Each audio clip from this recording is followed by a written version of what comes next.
Public ने माल उठा लिया और उसके साथ ही बाज़ार का बबल भी फट गया।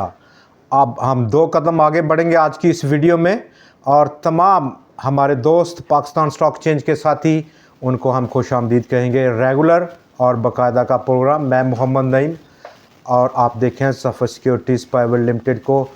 दोस्तों, कुछ भी हमेशा के लिए नहीं रहता और आज हमने वो बाज़ार का रुझान देखा जहां पर ज़बरदस्त मंदी देखी गई टुवार्ड्स क्लोजिंग।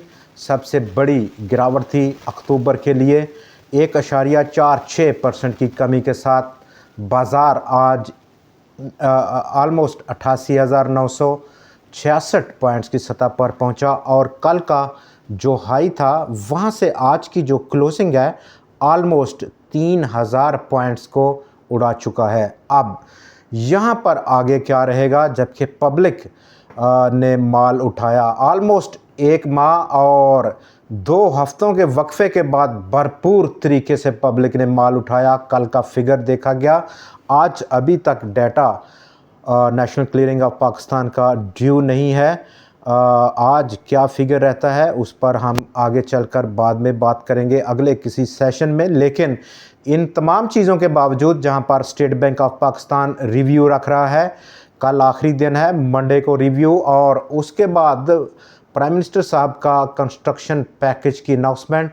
इसके साथ साथ कंस्ट्रक्शन पैकेज ही नहीं और अब उम्मीदें पॉलिटिकल स्टेबिलिटी है। लेकिन यहाँ पर ओवरऑल बाज़ार का जो सेंटीमेंट है वो क्यों ख़राब हुआ उस पर हम थोड़ा सा बात करेंगे।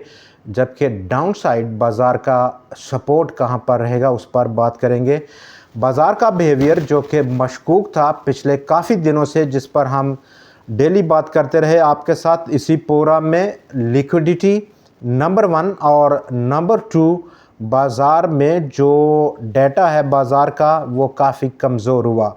आज अगर हम के इलेक्ट्रिक और बैंक ऑफ पंजाब को निकालें जिनकी बड़ी आज कंट्रीब्यूशन थी with in 100x composition, volumes को उठाने में 28 करोड़ 70 लाख शेयर्स का टोटल काम हुआ के एस 100x में। कल के 24 करोड़ शेयर्स के मुकाबले में के इलेक्ट्रिक 7 करोड़ 36 लाख और bank of Punjab 4 crore 26 lakh shares का वॉल्यूम देखा गया दोनों स्टॉक्स में। लेकिन विद इन 100x जो ताकत का तवाज़न है वो आज खो चुका है। 72 कंपनीज़ के शेयर्स आज गिर गए हैं। सिर्फ 27 शेयर्स की कीमतों में इजाफा हो पाया, जबकि एक शेयर की कीमत में इस्तेहकाम देखा गया है। ओवरऑल पूरे बाज़ार में वॉल्यूम्स में 20.2% की कमी देखी गई। कुल 59 लाख शेयर से ज़्यादा का काम हुआ बाज़ार में, जिसकी मालियत 30.5 अरब रुपए थी। कुल 2,95,617 नंबर ऑफ़ ट्रेड्स थे आज के 436 शेयर्स में, जहां पर ख़रीदो फरोख्त हुई कल के 444 शेयर्स के मुकाबले में। और कल नंबर ऑफ़ ट्रेड्स थी 3,55,090। बहुत बड़ा डिफरेंस हमें आज रिफ्लेक्ट हो रहा है नंबर ऑफ़ ट्रेड्स और नंबर ऑफ़ स्टॉक्स में ट्रेडिंग। 436 शेयर्स में आज ट्रेड, 222 की कीमतों में आज कमी, 190 की कीमतों में इजाफा और 21 शेयर्स आज इस्तेहकाम का शिकार देखे गए। आज ओवरऑल बाज़ार में बिहेवियर डाइवर्ट हुआ टुवार्ड्स पेनी कचरा आइटम्स में और बड़ा उसमें वॉल्यूम सामने देखा गया। टॉप 10 वॉल्यूम लीडर्स में अगर हम देखें तो आलमोस्ट तमाम शेयर्स कचरा आइटम्स हैं जिनमें भरपूर आज एक्टिविटी देखी गई। बैंक्स ने बड़ा आज एक बार फिर से नेगेटिव रोल प्ले किया। आज की 1320 पॉइंट्स की कमी में 565 पॉइंट्स की आज कंट्रीब्यूशन दी कमर्शियल बैंक्स ने। फर्टिलाइज़र ने 221, सीमेंट 154, E&P 132 और IT सेक्टर ने आज 59 पॉइंट्स की कंट्रीब्यूशन देकर बाज़ार को इस सतह पर पहुंचा दिया। जबकि पावर सेक्टर सबसे बड़ा और टॉप वाहद कंट्रीब्यूटर था जिसने पॉजिटिव कंट्रीब्यूट किया। Hub power, Kot Addu power, Nishat power और के इलेक्ट्रिक की बदौलत। ये पॉसिबल हो पाया। सेंटिमेंट में बदलाव और इमोशंस में बदलाव नहीं है। इमोशन जो कि तेज़ी का इमोशन है, ग्रीड का इमोशन है, वो स्टिल इंटैक्ट है। कल या उससे पिछले दिन, परसों, अगर आप किसी भी मार्केट पार्टिसिपेंट से बात करें और उसे कहें कि मार्केट ओवरबॉट है, करेक्शन हो सकती है, प्रॉफिट्स को बुक करें, बिल्कुल नो, कोई मंदी नहीं हो रही, कोई करेक्शन नहीं हो रही, मार्केट अब ऊपर है। लेकिन एक्चुअली काम हो चुका था बाज़ार का, जिस पर हम अपने इस डेली प्रोग्राम में आपके साथ बात करते रहे। आज भी हम बेस्ट पॉसिबल सिनेरियोज़ क्या रहेंगे बाज़ार के, अब उन पर बात करेंगे आपके साथ one by one. Number one, state bank of Pakistan monetary policy, उस पर हम ऑलरेडी बात कर चुके हैं। 200 या 250 पॉइंट्स की रिडक्शन बेसिस पॉइंट्स की कोई मानी नहीं रखती। हालांकि आज ट्रेजरी बिल्स में रिडक्शन देखी गई 140 बेसिस पॉइंट्स की 3 माह के टेन्योर के लिए, और वो अब 14% से भी नीचे चला गया। 13.89% का रेट हो गया 3 माह के टेन्योर के लिए, जबकि 6 माह की टेन्योर के लिए रेट ऑलमोस्ट 84 बेसिस पॉइंट्स कम होकर 13.5% की सतह पर पहुंचा। बड़ा रूम क्रिएट कर दिया अब मरकज़ी बैंक के लिए इस ऑक्शन में कि वो एक बड़ा कट लगाए मॉनेटरी पॉलिसी को। लेकिन 200 मैक्सिमम 250 बेसिस पॉइंट्स मार्केट उसको डिस्काउंट कर चुकी है। लेकिन अब 2 कदम आगे बाज़ार को देखना है कि अब क्या ऐसा इवेंट है, बाज़ार उसको देख रहा है और हम अभी तक उसको रियलाइज़ नहीं कर रहे। तो हमें आगे बढ़ना है और देखना है कि बाज़ार की नज़र अब किस इवेंट पर सबसे ज़्यादा है, किस इवेंट पर वो बहुत ज़्यादा फोकस कर रहा है, और उसका वेटेज इन तमाम फैक्टर्स पर बिल्कुल नहीं है, बहुत कम उसको वेटेज दे रहा है। और वो फैक्टर है इंटरनेशनल मॉनेटरी फ़ंड का अपकमिंग रिव्यू, और ये पहला रिव्यू होगा। हमने $7 अरब का मुआहदा किया था, $1 अरब की पहली किस्त हमने ले ली, और बहुत सारे ऐसे चीज़ें हमने लटका दी कि बाद में करेंगे, गवर्नमेंट ने कुछ वक़्त दिया जाए। उस पर हम आगे चलकर बात करते हैं कि क्या क्या चीज़ें लटकी हैं और क्या क्या टारगेट्स पाकिस्तान ने अचीव किए हैं। मोस्टली अचीव नहीं कर पाया, लैग किया है, कुछ अच्छा परफॉर्म नहीं किया। तो इस रिव्यू में अब बाज़ार का फोकस तमाम का तमाम इस रिव्यू पर है, और इस रिव्यू के कनेक्शन में कुछ मिनी बजट 1 बार या 2 बार भी हो सकता है। नए टैक्सेस रेवेन्यू कलेक्शन के लिए एक नेगेटिव इफ़ेक्ट बाज़ार के लिए है।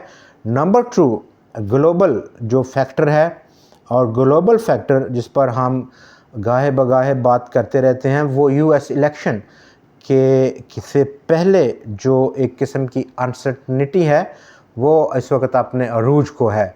आज भी बाज़ार जो कि यूएस बाज़ार हैं, अमेरिकन बाज़ार हैं, उसमें कमी देखी जा रही है। अभी प्री ओपन है और प्री ओपनिंग में नेगेटिव बिहेवियर देखा जा रहा है। इसका इफ़ेक्ट अक्रॉस द ग्लोब तमाम बाज़ार महसूस कर रहे हैं। तो क्या वहाँ से आउटकम रहती है यूएस इलेक्शन में, वो एक किस्म का ट्रेंड सेट करेगी पोस्ट यूएस इलेक्शन। अब दुनिया के बाज़ार क्या रुझान लेते हैं, पाकिस्तान का बाज़ार भी उसी के साथ जुड़ा हुआ है, ये हमें निगाह में रखनी चाहिए। पब्लिक बड़ा माल ले रही, कल ऑलमोस्ट सिर्फ पब्लिक ने बड़ा जंप लिया और आगे बढ़कर बड़ी बिड लगाई हैं, और उसका इफ़ेक्ट हमने देखा, एविडेंट हुआ। $4.2 मिलियन की मालियत के शेयर्स कल ही ख़रीदे हैं अवाम ने। इसके अलावा तमाम बाकी मार्केट पार्टिसिपेंट्स पीछे हट गए हैं, किसी ने कोई बड़ा रोल प्ले नहीं किया। नई लिक्विडिटी, नया पैसा लगाने के लिए बाज़ार के इन लेवल्स पर फंड्स भी कुछ बड़ा नहीं कर पाए, और आज का डाटा अभी तक की जो को मार्केट परफॉर्मेंस है वो हमें इंडिकेट कर रहा है कि उन्होंने बेचा होगा, आज माल छोड़ा होगा, ख़रीदा नहीं होगा। दूसरे नंबर पर कौन से ऐसे स्टॉक्स हैं जो अब बाज़ार को लीड करेंगे? Index, heavyweight stocks, large cap stocks, banks, चूँकि इंटरेस्ट रेट रिडक्शन है। और अब जो फैक्टर था एमसीबी तो आज एक्स हुआ और बड़ी उसने गिरावट दी। सबसे बड़ा कंट्रीब्यूटर रहा बाज़ार को गिराने में आज एमसीबी का, एचबीएल का, मीज़ान का, और एंग्रो भी तो 302 रुपये को नीचे तोड़कर निकला, सपोर्ट को ब्रीच किया। एंग्रो फर्टिलाइज़र सिस्टम्स में प्रॉफिट टेकिंग देखी गई। नेशनल बैंक ने बड़ा आज झटका दिया बाज़ार को। कोहाट सीमेंट में प्रॉफिट टेकिंग, और यूबीएल कल रिटायर हो रहा है अपने 11 रुपये के कैश पे आउट से, जो कि उसने तीसरे क्वार्टर के लिए दे रखा है। इससे पेशतर पिछले दोनों क्वार्टर्स में उसने 11 रुपये अपने शेयर होल्डर्स को दिए हैं। अभी फाइनल और एनुअल रिज़ल्ट आना है दिसंबर क्लोजिंग के बाद, और उस क्वार्टर में, जो कि ये करंट क्वार्टर है, अक्टूबर, नवंबर और दिसंबर का 3 माह का क्वार्टर, उसमें बड़ा डेंट लगेगा बैंक्स की अर्निंग्स को। और हमने देख लिया 70 से 75% जो कंपनीज़ हैं बैंकिंग सेक्टर्स के, उनका तीसरा क्वार्टर काफ़ी बुरा रिज़ल्ट देखने को मिला है, जिसको आगे चलकर अगले क्वार्टर्स में मज़ीद डंट लगेगा। तो दोस्तों, बात करते हैं बाज़ार के। अब यहाँ पर जो रुझान है, नंबर 1, हमने ये एनालाइज़ कर लिया कि बाज़ार में ओवरबॉट कंडीशंस हैं, और तमाम वो चीज़ें अभी जो हमने डिस्कस की, उनका इफ़ेक्ट उसको बाज़ार अब निगाह में रखेगा। दूसरे तमाम फैक्टर्स जिसको अभी तक हम खुशी का इज़हार कर रहे हैं, उसके लिए बिल्कुल रेलिवेंट नहीं है, रेलिवेंसी नहीं है। बाज़ार आगे देखता है, हमेशा फ्यूचर में जो डेवलपमेंट्स हैं वो बाज़ार की नज़र में होती हैं। तो हमें भी इस बड़ी पिक्चर को देखना पड़ेगा। डाउनसाइड बाज़ार का जो इब्तदाई सपोर्ट है, जिस पर कल भी हम बात की, थोड़ा सा ऊपर उठा 88,650 पॉइंट्स की सतह। आज की क्लोजिंग बहुत कम फासला है, ऑलमोस्ट 300 पॉइंट्स का गैप है सिर्फ़ और सिर्फ इस सपोर्ट में और आज की क्लोजिंग में। माल नया लेना, उसके लिए हमें इंतज़ार करना होगा। कब तक इंतज़ार करना होगा? तब तक एक ऐसी करेक्शन जो कि हेल्थी करेक्शन हो। नंबर 1 जो प्रोजेक्शंस हैं, उसके बाद रिस्क अंडर कंट्रोल होगा, तब रेट फिजिबल होंगे, तो पोजीशन बनाना बेहतर फ़ैसला रह सकता है। आगे बढ़ें तो हम अगर टॉप स्टोरी अगर हमारे पास आज की है तो वो हब पावर की है। हब पावर ने फ़ैसला किया है कि वो तमाम अक्रॉस पाकिस्तान, चाहे वो मोटरवेज़ हों, हाईवेज़ हों, बड़े पाकिस्तान के शहर हों, या उसके अलावा दूसरी प्लेसेस हों, तमाम पर इलेक्ट्रिक व्हीकल्स चार्जिंग स्टेशंस को एस्टेब्लिश करेगा, इंस्टॉल करेगा। चूँकि उसकी जो मेजर प्रोडक्ट है अब बाज़ार में मार्केट में आने को है, और हम उसको जल्द ही पाकिस्तान की सड़कों पर दौड़ते हुए देखेंगे, इलेक्ट्रिक व्हीकल्स को। इलेक्ट्रिक व्हीकल्स का ज़माना अब आन ही पहुंचा है, और उस ज़माने में हम जो बाकी गुरु लोग हैं ऑटो सेक्टर्स में, कंपटीटर्स हैं, बहुत बड़े नाम हैं, इंडस, होंडा, पाक सुजुकी तो ऑलरेडी इस तमाम सिचुएशन को बांधते हुए डीलिस्ट करके निकल चुका है। दीवान फ़रूख मोटर्स, जबकि बहुत सारे दूसरे जो हैं, लकी मोटर्स, निशात मोटर्स, जिसमें कि हुंडई को वो असेंबल करता है, और दूसरे प्लेयर्स, उनके पास अब कंपटीशन में एग्जिस्ट करना और इस कंपटीशन में अपनी सेल्स को, वॉल्यूम्स को बढ़ाना बहुत बड़ा चैलेंज बन जाएगा। कंज्यूमर के पॉइंट ऑफ व्यू से अगर हम देखें, इस पूरी सिचुएशन को अगर एनालाइज करें, तो इलेक्ट्रिक व्हीकल और अभी जो साजगार का कंडीशन है, या दूसरे जो मार्केट पार्टिसिपेंट्स हैं ऑटो में, उनकी जो प्रोडक्ट्स हैं उनके लिए काफ़ी बड़ा चैलेंज दे रखा है BYD और BYD की टेक्नोलॉजी ने। चूँकि कंज्यूमर के पर्सपेक्टिव से अगर हम देखें तो इलेक्ट्रिक गाड़ी एज़ कम्पेयर टू जो फ्यूल गाड़ी है, या फ्यूल गाड़ी में भी अगर हम देखें तो जो दूसरी गाड़ियां हैं जिनमें के फ्यूल कम होता है, यानी कि उनके मुकाबले में बहुत बड़ा कंज्यूमर के लिए बेनिफिट है। नंबर वन, किस तरह बेनिफिट है? वन टाइम का एक्सपेंस है, 8 साल ऑलमोस्ट 8 इयर्स की वारंटी रखी है BYD ने अभी तक के जो उसके मॉडल उसने इंट्रोड्यूस किए मार्केट में, उस पर वन टाइम एक्सपेंस, अब फ्यूल का खर्चा नहीं। और आप हिसाब कर सकते हैं कि 1 साल में फ्यूल गाड़ी जो लेती है उसका कितना एक्सपेंस है, चूँकि पाकिस्तान में फ्यूल की प्राइसेस अभी भी स्टिल बहुत हाई हैं, जबकि ग्लोबली क्रूड प्राइसेस में काफ़ी रिडक्शन हो चुकी है, लेकिन स्टिल पेट्रोल और पेट्रोलियम प्रोडक्ट्स की प्राइसेस काफ़ी इन्फ्लेटेड लेवल्स पर हैं। वन टाइम का एक्सपेंस, उसके बाद कोई एक्सपेंस नहीं, बूम करेगा और ये तमाम बाकी जो फ्यूल या हाइब्रिड किस्म का रिजीम है बदल जाएगा। ये बदलेगा और डेफिनेटली हब पावर उसका एक मेन बेनिफिशरी है इस तमाम सिचुएशन में, जिसको कि वो भरपूर तरीके से इस्तेमाल करेगा। दोस्तों, आज के प्रोग्राम में इतना ही। कल फिर आपसे मुलाकात होगी नई खबरों, नए वीडियो और नए एनालिसिस के साथ। तब तक के लिए हमें इजाज़त दीजिए। खुदा हाफिज़।